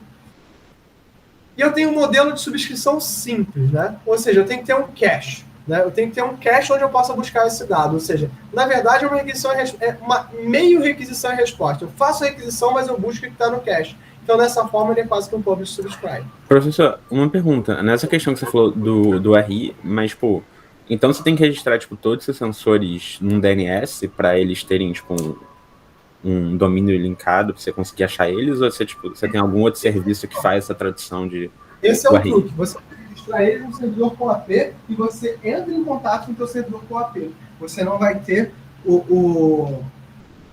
você não vai acessar diretamente esse sensor. Você acessa o servidor CoAP nesse sentido que ele é parecido com o MQTT. Entendeu? Porque aí eu tenho ele acessível, mas não diretamente acessível. Porque eu não vou fazer a tradução de qualquer forma. O que você faz hoje em dia é que você tem um cluster de serviços, né? Que o elemento externo, ele seja servidor HTTP, ele seja servidor CoAP, ele seja servidor de tudo. E aí, internamente, tudo que eu tenho é um processo de tradução. Entendeu? Show de bola, faz sentido. Não, é só pra eu estar pensando que, como você, tipo, você tá falando com o AP usar o mesmo URI do que o TP, só que isso ia botar um overhead grande, assim, DNS de vez em quando é um overhead grande. Mas agora fez sentido o que tu explicou. Não, assim, sem DNS. Você acessa o sensor como o próprio recurso dele. E aí, até que, como eu quero acessar o recurso, no servidor CoAP, isso pode significar mais de um sensor. Entendeu? Get temperature. Se eu tenho vários sensores de medida de temperatura, eu vou pegar a temperatura de todo mundo. E aí, como tratar essa requisição, isso é responsabilidade do servidor. Se você vai usar um algoritmo de aprendizagem de máquina, se você vai fazer fusão de dados, se você vai dar uma média simples, se você vai mandar um string de bits e a aplicação que consome é que vai tratar, isso é indiferente. Isso o Pope não está dizendo. Ele está dizendo, get temperature, quem for temperature, que mande para cima. O hash, então a gente está usando o hash, né, porque é uma forma leve de trocar dados através de JSON, né, que foi a escolha que a gente fez. Não, a gente não está usando SOAP, né, o hash não vai usar XML. Então, assim, SOAP, para quem não sabe, foi uma forma antiga que a gente tem de mapeamento de serviços, né, Service Over Application. Então, eu vou utilizar essa questão usando, né, os verbos da web, get, post, put and delete, o RIs, né, e acaba que é um cara que tem cache, ou seja, a coleta é periódica, porque essa é a natureza das coletas, né? Ou de alguns tipos de coleta. Então, assim, se eu faço uma requisição entre duas coletas, eu vou guardar o cara que está no meu cache. O modelo de interação é bem semelhante, né, ao HTTP. Eu faço uma requisição de um recurso, o servidor COAP vai ver todos os sensores listados no servidor que atendem esse recurso e vai mandar para fora. Normalmente ele pode ser feito, ou eles estão listados, ou ele faz um anúncio e quem responder é a resposta. Nesse sentido, ele é cliente-servidor. Ele normalmente é pensado para funcionar em cima do DP, né? Mas como a gente viu, né, isso não necessariamente é verdade, no Sixtish essas coisas mudam, elas são naturais de mudar, tá? Não tem mistério. O COAP, ele acaba sendo mais útil que o MQTT para o cenário industrial, apesar do MQTT ter nascido num cenário industrial, mas ele acaba sendo a escolha do Sixtish por ele poder ter por ele ser síncrono e assíncrono, enquanto o MQTT ele é puramente assíncrono, tá? Ele é dividido em duas camadas, requisições, resposta e transação. E por isso que ele pode ser considerado híbrido. Na camada de requisição e resposta, é uma camada de comunicação REST, e tem uma galera da academia que diz o seguinte, né, que eu poderia, na verdade, que o grande lance é a transação, que a questão da requisição e resposta ser REST, eu posso trocar por qualquer coisa. E isso é uma vantagem, você poder ter essa flexibilidade. Mas na prática a gente está utilizando esse negócio, ele é um protocolo, né, bem parecido, né, tem um nível de confirmação aí dentro dele, só que é um protocolo coleável com número de sequência único, ou seja, eu confirmo ou não confirmo, ou seja, eu tenho ACK e não ACK, né? Aquele coisa bem anos 70, né? Esses códigos de resposta são bem parecidos com o HTTP, ou seja, é rápido. Isso também funciona, né, de forma que você possa... como é que eu vou dizer isso? O aprendizado, você tem uma curva de aprendizado muito pequena quando você está utilizando o COAP, em relação ao que você tem aos demais protocolos. Então, isso é fácil de você entender, uma vez que você já entendeu o HTTP. As mensagens sendo confirmáveis ou não confirmáveis também são garantias, né? E o protocolo de reset para que você possa retrabalhar, né? Ele é muito simples, muito pequenininho, 32 bits para manter o formato de pacote.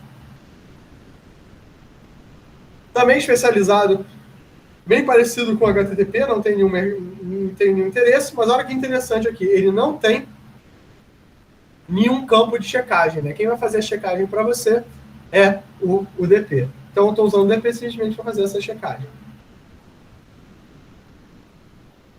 Isso aqui é um padrão já, ele já está pronto, né? O modelo de transição, ele, na verdade, ele tenta, na verdade, só complementar o UDP, ou seja, bem na característica que o Rodrigo estava pensando, mas por que eu vou estar usando o TCP? Eu vou usar o TCP porque ele me dá uma certa garantia de vantagem.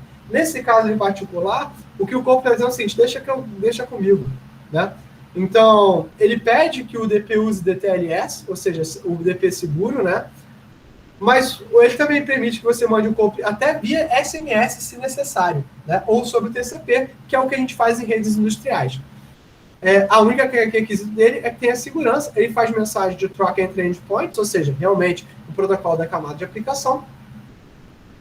Então, conexão, não conexão, ACK e reset é só isso que eu mando, né? É um modelo poliável no sentido que o request e response, eles vão fazer o que a gente chama de piggyback, né? Pegar carona nas mensagens, ou seja, se eu mandei o com ou ACK, eu pego eu faço a minha resposta nessas requisições de com, non e de ACK, tá? Ou seja, se eu peço um cara que é confirmável, eu vou mandar uma resposta num ACK, né? Se eu vou mandar no non, vou mandar simplesmente no próprio non. O modelo de troca é o UDP, ou seja, não tem nenhum tipo de controle de congestionamento, mas não importa, porque as mensagens aqui são muito pequenas, né? E eu deixo tudo isso a cargo do DP de confirmar ou não. Essa troca não confiável é permitida quando eu tenho, por exemplo, um string de dados. Em string de dados isso realmente não faz diferença e o COAP já está preparado para isso. Então a ideia é o seguinte, mandei o com get humidity, né? Se eu perdi, eu vou recaminhar com o mesmo número de sequência e vou receber um ACK com a minha resposta. Ou seja, isso facilita, né? Com o Message ID, o ACK tem que ter o mesmo Message ID. E nota, isso é um pouco diferente do HTTP, né? do TCP, por exemplo. O TCP me daria com o ACK do número do Message ID mais 1. Aqui não. E aí o non-confirmable é um outro Message ID. Né?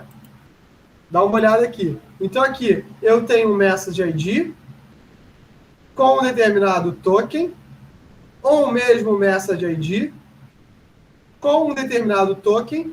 O que isso me permite? Permite que dentro de um mesmo Message ID eu possa ter diferentes elementos e um nível extra de segurança. Ou seja, eu posso ter dentro de uma mesma conexão, né, mesmo de uma única mensagem, mandar diferentes recursos. Isso é muito poderoso, porque eu tenho aplicações com diferentes tipos de sensores.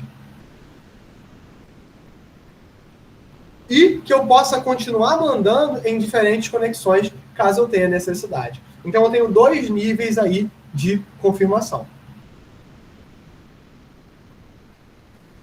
Eu vou ter que ter um cache, né? Porque eu não sei o tempo, né? Esse freshness é uma coisa muito importante. Não adianta pegar, por exemplo, estou monitorando uma caldeira numa usina. Não adianta eu pegar a temperatura de 1 hora atrás. Então, o freshness é uma garantia que o dado que você coletou, ele é razoável para o seu problema. Então, a análise do freshness, então você tem aqui um trade-off entre o freshness, ou seja, o quão recente é o teu dado, e a utilidade dele. Né? Isso é um problema central, porque coletar o dado e transmitir o dado, isso tem um custo. Então, aqui um exemplo do proxy, né? Dei no HTTP pedi um light, eu vou no proxy pegar o com, eu recebo aqui um ARC com esse meu max8 e o content, vou mandar traduzir isso para um 200 OK, joguei esse cache. Se eu tenho um get light de novo e está dentro desse processo do cache, eu não vou para a rede, eu jogo direto para o HTTP server. Ou seja, um web cache muito tradicional, a gente faz a mesma coisa para me garantir que eu não vou estressar a minha rede. Eu tenho esse conceito de observation, né? Ou seja, que é um tipo pool, né? É uma requisição fora de hora, né? E é a forma que a gente tem de garantir que essa minha amostra de temperatura vai continuar. Então, eu posso aqui pegar, né, buscar algo que tá fora do meu current state, né?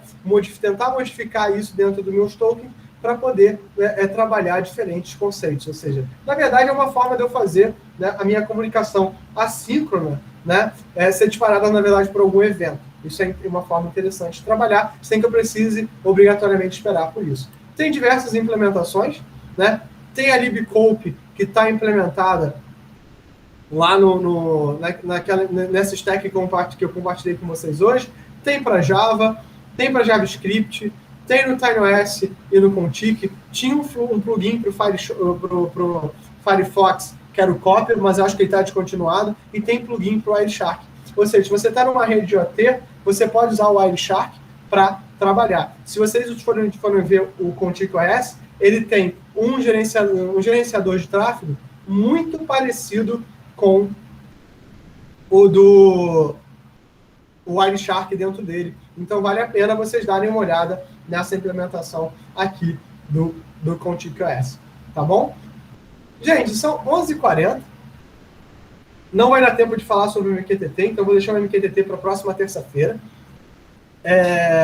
Deem uma olhada no capítulo de livro que está lá na biografia.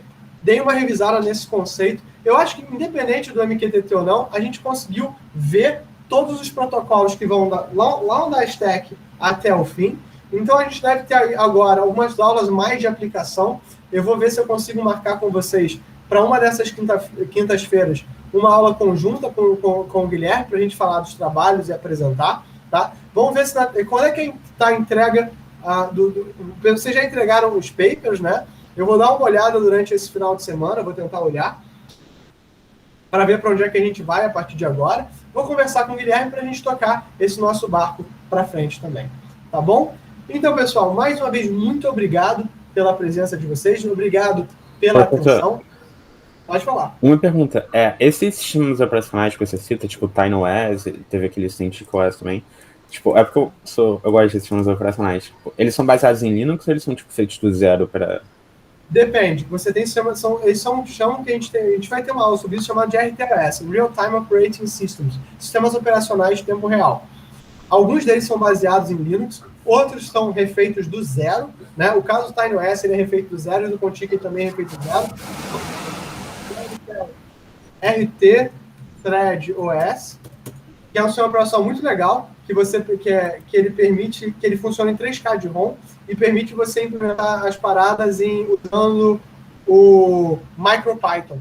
Esse é um cara que eu tô estudando, ele tá ainda, eu pensei em botar ele para aula de agora, mas eu achei que botar uma coisa que eu ainda não estudei direito para aula de agora seria uma baita de uma sacanagem. Então eu preferi, né, ir um pouquinho mais para trás, mas ele tem esse elemento que é o RT Thread Studio, que permite você fazer aplicações nas mais variáveis plataformas para esse sistema operacional. Ele é baseado em Linux, né? Então tem esse outro aqui, além da RT Thread OS, vou botar aqui para vocês darem uma olhada. Tem um que eu esqueci o nome dele.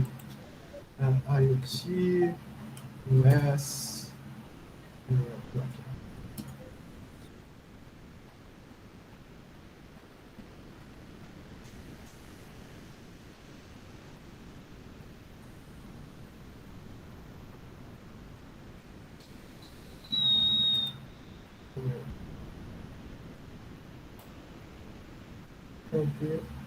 Riot, esse aqui ele está buscando. O Riot é um sistema operacional também escrito do zero. Ele é um cara muito bom, né? Ele Ele diz que ele não sai do Linux, não. Mas ele sai do Linux, sim. Ele é bem, bem safado. Né? E tem, assim, é bem legal também. Ele tem uns features bem interessantes. Tem um Get Started aqui muito bom. Ele tem segurança embarcada, já funciona com a 2.15.4, né? É GNU, né? O próprio Contic que eu mostrei para vocês é bem legal também. E tem, assim, caras como, por exemplo, esse aqui, o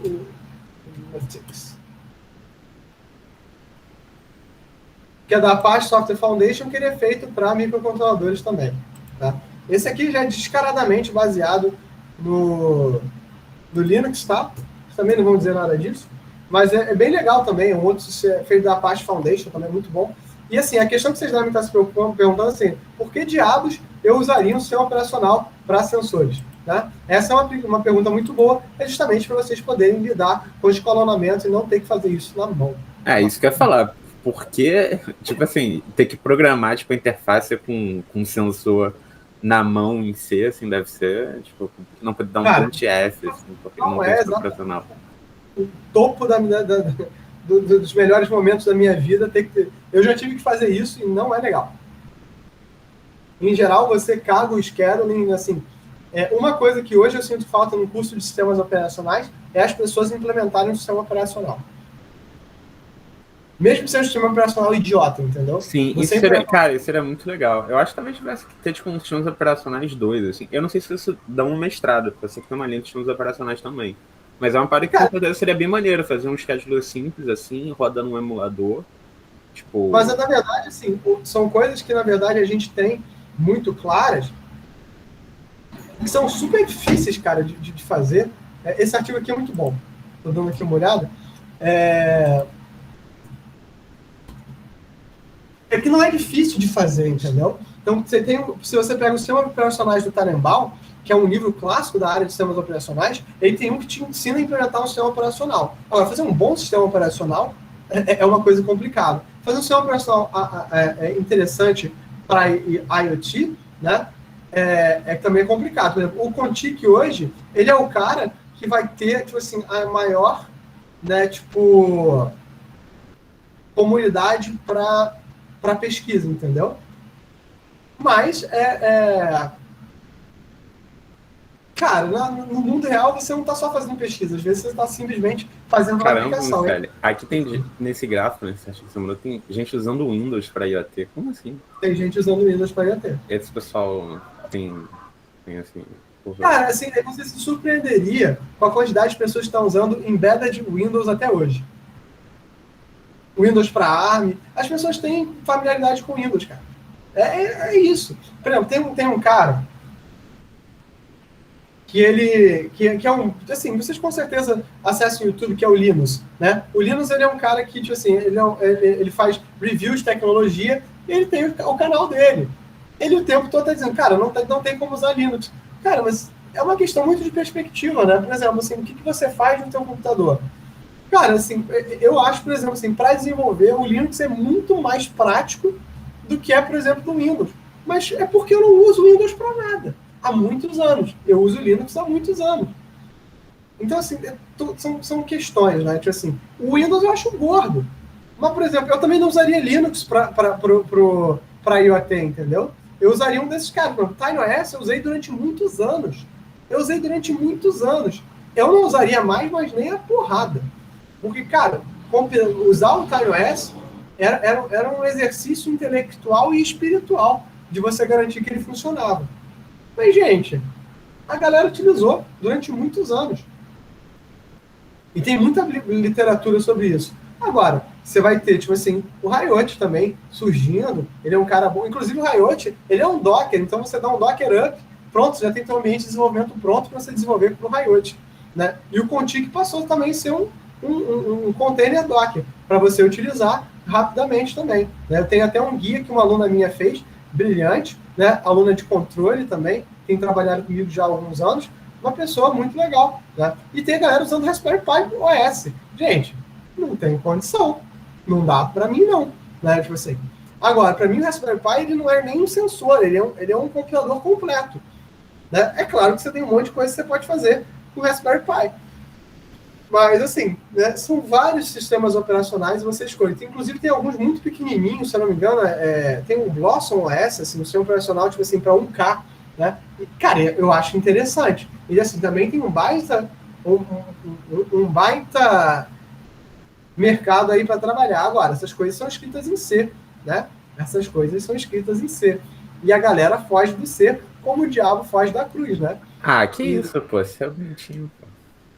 A galera gosta, assim, tipo assim, é muito interessante também ter essas comparações, por exemplo, o Riot se diz assim, o Riot é, tipo assim, a comparação dele é assim, sou maravilhoso, eu funciono para tudo, não tem nada melhor do que eu. Complicado, galera, não é trivial, não. Vou mandar real para vocês, não é trivial, não. Mas é legal, eu acho que tem um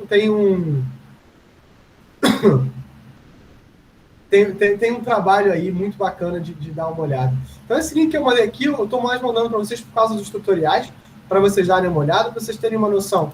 Na Packet, tem um livro muito legal sobre o Contic NG. Contic NG vem de Next Generation. Né? Dá um ódio, né?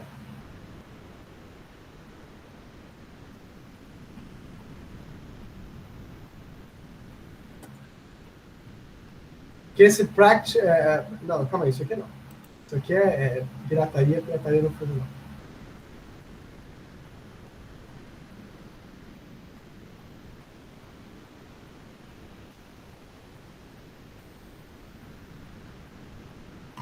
Bom, mas aí é difícil, né? Você coloca aqui a editora, coloca o nome do livro, o nego só te dá os links assim, da pirataria, fica difícil você trabalhar assim, né? Então, assim, esse é o livro em português, tá? Eu não vou botar a pirataria para vocês, tá? Não vou incentivar. Na Packet, acho que é mais barato do que está aqui no Kindle, mas é um livro bem legal, tá? E tem muito tutorial do Contic no próprio YouTube. Então, se vocês quiserem dar uma olhada, esse aqui é um bom conjunto de materiais para vocês começarem. Eu gosto, né? Eu acho que é bem bacana. E é como eu tenho trabalhado, gente. Tipo assim, eu uso muito Contic. No final das contas, eu uso muito Contic. E, na verdade, o que a galera tem aqui é esse tipo, né, de gerenciamento. Tá? Cara, tipo assim, em geral, assim, você usar um sistema operacional também te dá a garantia do seguinte, né, de que você não está inventando os teus protocolos, que é do nada, que a tua implementação não funciona dentro de um contexto pequeno, né? E tem uma outra coisa que é maravilhosa, que esses caras te dão, que são os simuladores, né? Então, você tem simuladores para IoT, para vocês começarem a trabalhar, né?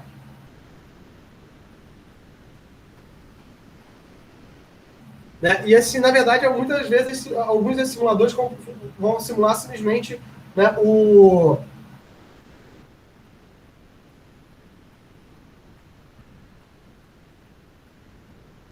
comportamento de um determinado tipo de tráfego. Um que eu gosto muito e que eu uso com bastante é o Cuja, né, que é um simulador para IoT, o que é do Contic, né, que permite você mapear a rede em tempo real, né? Então tem essa facilidade. Esse aqui é o Cuja em operação, né? Ele é feinho, mas ele é um feinho, né, que eu já estou, né, acostumado.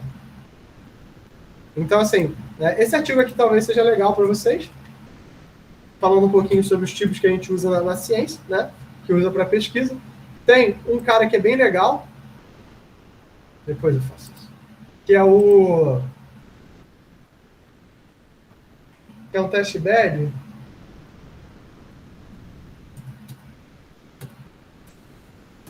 na França, que é o IoT Lab, isso mesmo. Que permite vocês trabalharem com sensores reais, né? E prover diversos sistemas operacionais para vocês trabalharem. Inclusive, você pode escolher os sistemas operacionais, o tipo de nó que você vai querer utilizar, né?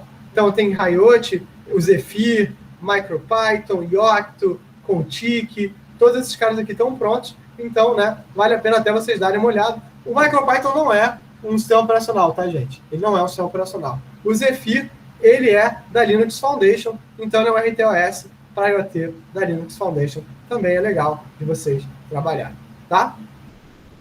E Octo também. O meu favorito continua sendo o Contic NG. Né? Eu já tenho muita coisa produzida para o Contic NG, então é o cara que eu tenho utilizado. Cláudio. Tá? O Zephyr tem o apoio da indústria, então pode ser que ele acabe ganhando, né, bastante notoriedade. Tem uns caras do passado que a gente utilizou, como o Sunspot, IoT. O Sunspot ele foi descontinuado, né? A Oracle descontinuou ele, maldita Oracle. Ele também tinha um simulador excelente que a gente usou, ele usava Java para programar, então transformava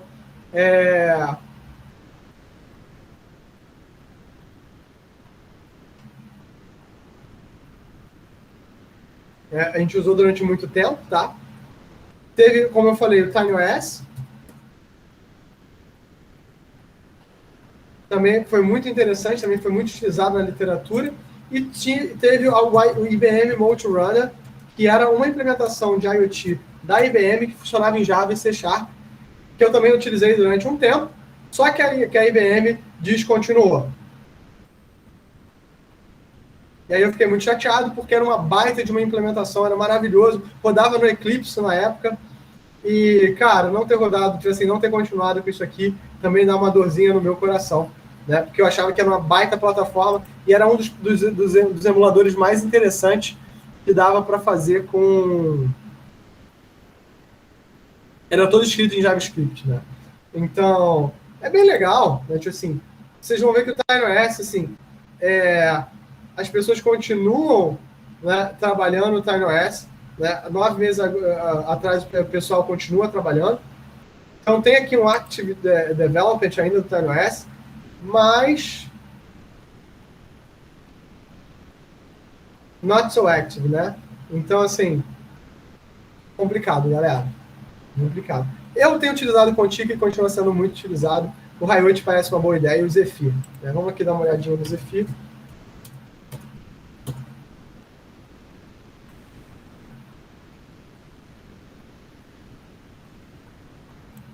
Mas o Zephyr, assim, eu particularmente eu não gosto muito dele, não.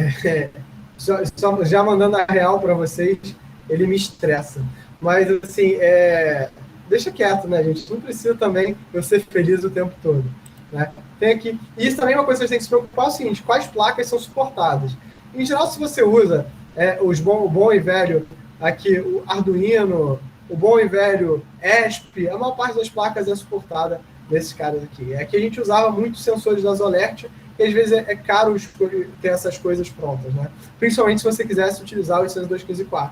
Não é toda a board que tem 802.15.4 preparado, nem é todo o sistema operacional que está preparado para o 802.15.4. Então aqui, né, dá uma olhada nesses sistemas operacionais, escolhe um e começa a codar em um deles, que eu acho que é sempre uma boa solução. Tá bom, galera? Então, pessoal, dúvidas, traumas ou desilusões? Coisas que vocês queiram perguntar?